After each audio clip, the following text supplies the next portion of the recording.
Buzzard. The home of the Buzzard. Buzzard. This is 100.7 WMMS. Cleveland. Call the Alan Cox Show. I'm sure it'll work for people on vacation when they don't have to do something, but I can't imagine it working on a day-to-day basis. 216-578-1007 or 1-800-348-1007.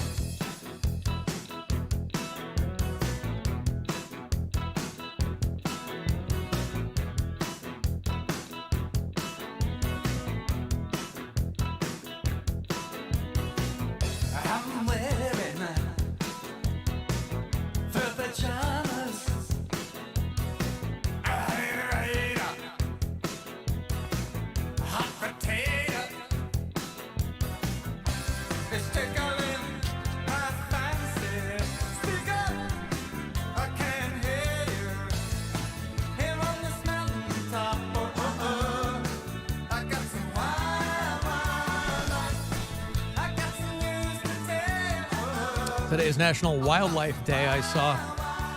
You know how I celebrated National Wildlife Day? How? By not running over a raccoon Good job. when it got out in front of me again this morning in the dark. Got out there and people are trying to tell me that they're smart, but I don't know. Hey, Alan. Raccoons are actually pretty damn smart. The reason all these animals are getting hit now is because their habitat has gotten completely taken away. So it's just way harder for them to navigate and survive. It's getting rough to be a critter. Take it easy, bud. That's what I'm saying, man. We have taken over that environment, and wild animals can find full meals in our garbage. They don't have to struggle to survive, so the dumb, slow ones aren't dying off. That's just like humans, right? Technology has taken away Darwinism, really. It's kept people alive who otherwise would have been culled a long time ago. The squirrels at the Metro Park where I walk will come right up to you, this person says. 2 days ago, one of them took a peanut right out of my hand. Would you like a peanut? It's like they're becoming tame. Well, yeah, that's... Alan isn't Mary's favorite actor from a nudist family. What does that mean? I don't know. Who's your favorite actor? I don't know. Johnny Depp? A nudist family. I don't know if he's my favorite actor. I don't know. I like Idris Elba a lot, too. He's a good-looking dude, that Idris Elba. Oh, my gosh. Right? Did you watch Hijack on Apple last year? No, but there's a comedian here who looks just like him. Oh. Greer Barnes? Are Sure, I know Greer, yeah. Tell us all about it. Yeah. He looks exactly Very like funny guy, Idris too. Elba. Mm-hmm. Now, does his proximity visually to Idris Elba, plus being as funny as he is, does that put him above Idris Elba? Big Driss is his I've DJ actually name, of course. never seen Greer perform. Oh, you haven't? No, he was on Crashing. I was watching Crashing on HBO. And I was like, oh, that guy looks like Idris Elba. He's hot. And then I looked him up and I was like, oh, damn. He's like a comic for a long time. Very long time. Funny dude, yeah. Yeah. Howdy, Alan. It's famous Cleveland native and film actor Tommy You-Know-Who. Here's a hint. I was in Volunteers with John Candy. Mm-hmm. Remember when Tom Hanks checks in with us? Mm-hmm. I would think that would be enough to make him your favorite actor. But I guess not. I guess it takes more. I guess Tom Hanks isn't Idris Elba enough for you. I like Idris Elba a lot, but it's like they can't make him like blow up. And I can't figure it out. I love that show Luther when it was on BBC. It's like hard to get that with anybody. Like it's so but some rare. people, But like, who's the last like real movie star? Like, no one's a movie star anymore. Well, I don't even mean that. I mean, people still blow up. I mean, people have their moment, and people do movies. And Idris Elba's a guy, and they were talking about making the guy James Bond for a while. I mean, he's been doing stuff for so long. He was on The Wire, which was a crazy popular show. That's where he kind of first blew up, and he's doing movies. But I don't know if it's the choices he makes, or maybe he doesn't do things frequently enough because he's going out and DJing rave parties and stuff. I don't know what it is, but I like him a lot. And when I see him and stuff, he's the best part of it. But I don't know. He's one of these guys that for some reason, he's just not like as big as either. How much bigger do you want him to be? I feel like he's been a solid working actor for 40 years. He absolutely has, but that's not what I'm talking about. I mean, are you talking there's a about? lot of working actors. Well, as often as his name is brought up around huge projects, it's like, I don't know. He's not like a Denzel or anything like that. Yeah, maybe it's. But it's also like he started being more popular and more known after that movie star complex is gone. Like, I mean, there's who's really become a movie star in the past 10 years? What do you mean? The Rock. Timothy Chalamet? Yeah, Timothy Chalamet, The Rock. Right, but that's what I'm saying. But there's not a lot. But people still blow up. I mean, it moves so fast that there's always going to be somebody who's like having their moment for 2 or 3 years, right? Jenna Ortega. Everybody's like, oh, Jenna Ortega, she's in Wednesday, and I don't know she's in Beetlejuice and all this kind of stuff. High-profile stuff. She might be gone in a few years. I don't know. But Idris Elba's been around for like 25 years. Things like that. Like, I mean, he's been in very prominent projects. But I also don't feel like he's the guy that like necessarily wants to be in every commercial big blockbuster movie. It seems like he wants to do more challenging. Yeah, I think that's part of it. Heavier roles. Right. I think that's more important to him than just being the most famous guy in movies. But he's also picked some things that I think everybody thought were going to be huge. He did The Dark Tower, right? They've been trying to make The Dark Tower for 20 years out of that Stephen King thing. They finally make the movie. They're like, this is what's going to finally launch him in the stratosphere, and it stunk. And then he did the Fast and Furious, whatever the spinoff was. And they were like, this is going to blow him up. And that didn't really, no, I like him. I'll watch something just because he's in it. Anyway, Mary wants to see him naked. It's as simple as that. Go back and watch The Wire. And Luther's great, too. And he's in Suicide Squad. I don't remember if that was a big hit or not. Was Suicide Squad a big hit? No, but it was well received, but it wasn't. I mean, it was like when HBO was doing the release where they did the theater and for free on Max. Okay. Because it was still kind of pandemic times. Yeah. So, but he was good in that. Like, remember I how love that movie. It's remember really how fun. Pacific Rim was supposed to be like a massive, massive franchise, and people were just like, it just wasn't. But like he's in one of the Alien movies. Love him in that. He's the pilot in the Charlize Theron one. And he did a handful. He's in Thor. You know what I mean? Like, he's in a ton of stuff.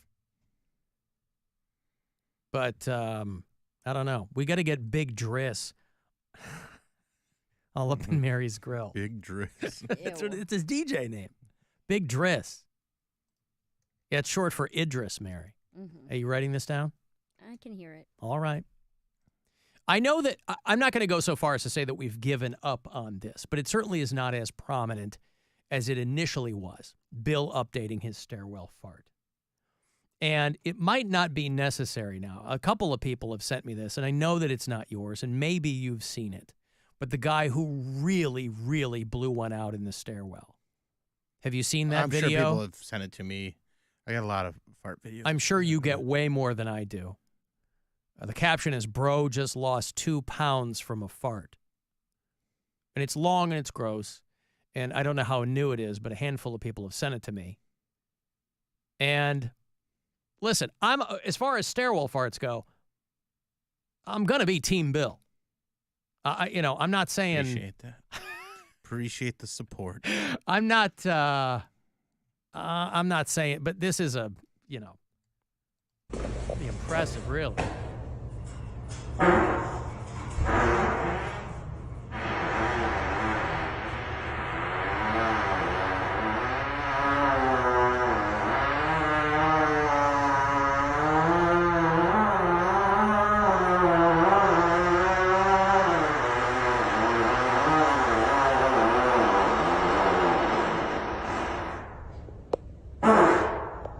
It's like somebody's operating a drone in this building. I like it.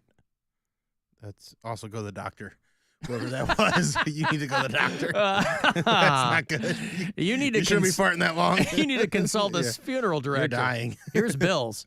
Right, it's short and sweet. just I mean, like, yeah. it tells a story. I like the stairwell to be part of it. The other one, the fart is just doing all the work. It's the star. And the stairwell is like not even, it's like not even featured hardly. Mm-hmm. Just the echo. So, yeah, we don't, we're not laser focused on it like perhaps we initially were. I think it was more along the lines of, if it happens, it happens. You know, like, I don't know what's a good example. Idris Elba walking into Mary's club when she's up. Call him Big Driss. Big Driss. That's ruining it. Why? That's what he calls himself. That's his DJ alter ego. Why don't you like that? It's not as cute. Not as cute. Yes. You wouldn't want to see him up there, one headphone on one ear, right? He's getting the crowd going in Miami. Big Driss. That's Driss with two I's, Mary. D-R-I-I-S. And then right before the drop, it plays the clip from The Office where he goes, I understand the effect I have on women. And then boom. I forgot he was on The Office. Yeah. There's so many people I forget were on The Office, like Charles Timothy Minor. Oliphant and who? Charles Minor is his name in the office. Oh, his name is Charles Minor. Yeah. You can book him. You should have your manager call Big Driss's manager. He did Coachella. See what? Collab. How? What do you mean how? That's for your manager to figure out. Maybe This I is will. what your manager... You know, I was so crestfallen this morning, and I hadn't thought about it for a while. I was listening to Stern, and he takes the summer off. So he just got back like on Tuesday. We came back, and while he was gone over the summer, his agent died. This guy named Don Buchwald, who was instrumental in making Howard Stern who he was. In being the guy who was, kind of his advocate throughout his whole career. He had him for 40 years before he was anybody. And I started thinking about my agent, Bob Eatman, who on the 24th of this month will have been dead for 7 years. Now, I didn't have him for 40 years. I only had him for about 15 years. But just having one, I was listening to him kind of eulogize Don Buchwald, who was a giant in the industry. But so was my guy. And I was like, I was just so bummed out that they're both gone. Because to have, and so Mary, your manager, it's not your agent, obviously, but they act in a similar capacity. They're adjacent in what they, are expected to do for you. Send this guy edible arrangements on a regular basis. Driss? Oh, No, your manager. Your manager, not Big Driss Well, with two eyes. I would say let him help you get some money made first and then send him Yeah, I don't edible have arrangements. edible You arrangements. got to grease them wheels, homie. No, I get it. I feel you. But it's so valuable having representation in that way that when it's gone, you are rudderless professionally. That's how I felt when Bob Eatman died. He was Rover's agent, too. He had a lot of very high-profile people in this business, and then me. So I was... Oh, come on. You're so high profile. No, it's true. You're so high profile. It's true. I get it. I was happy that he saw enough of me to take me on back in the day. Want some of that millions. Right. That's what it was. So yeah, hearing him talk about it, I was like, oh man, I'm just bummed out. So when you have representation like that, because I'm not a businessman, I need somebody who knows all that stuff. That's exactly the conversation I had with my manager. And who can go, hey, do you have any interest in this? He'd call me all the time. Hey, so-and-so wants to talk to you about coming at, at different points. I'm not a syndicated guy. At different points in my career, I've been on in a couple of cities, but I was doing those shows independently. I was on in St. Louis and Cleveland. I was on in Detroit and Cleveland for many years. And he, a handful of times every year, he'd call me and say, so-and-so wants to talk to you about maybe coming out. Do you have any interest in going to, fill in the blank? And I'd say, well, here's my number, meaning this is what they would have to pay me. The amount, yes. This is my nut. And sometimes they'd say yes, and a conversation would ensue. And other times, it was a little too rich for their blood. And that's fine. But I didn't want to have those conversations with people, specifically. And when he passed away, his brother, who was also an agent, but more on the literary side, he and his brother ran that agency. His brother took on all those clients. But he was just so overwhelmed. So I stayed with his brother for about a year, but I'm like, look, I don't have to pay you 10% of my gross to just re-sign in Cleveland. That's ridiculous. Because that's what, at the time, what was going to happen. But I don't, So yeah, the conversation that you have with your manager is very much along those lines.